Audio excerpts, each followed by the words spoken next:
A couple other drafting tips I like to highlight and talk about are, again, ortho and polar. So we all know what ortho is. So if I start drawing a line and I've got my ortho turned on, you can see that I'm going to go every 90 degrees. Whereas if I turn on polar, you can see that I can still go to my 90s.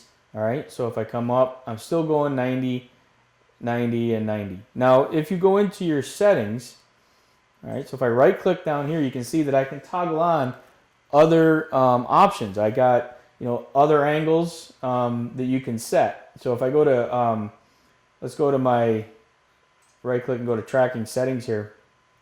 You can see that on my polar tracking, I've got additional angles that I can set up. So if I set 45 or selected it from below, you'll know that notice that when I start drawing this, not only am I snapping to 0, but I'm snapping to 45 as well. And it's every 45 around the circle.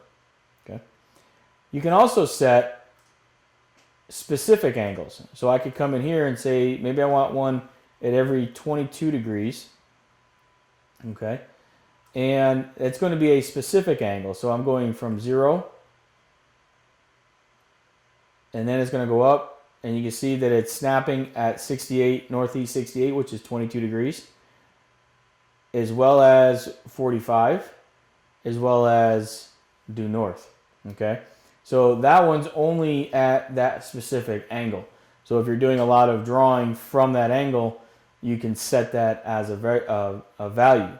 Now, if I go to my units here, I'm going to change my units to just decimal degrees so that you can see this as decimals. All right, so I've got 90, 45, 22 and a half, so on and so forth. If I go to tracking, you'll notice that as I draw this in, here, let me draw it.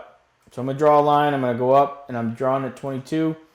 Well, 0 is still over here, and then 22 is there, and 45 is there. Well, what if I want to draw, let's say, 22 from this line right here, from that angle? Well, if you go to your settings and you change it to relative to last segment,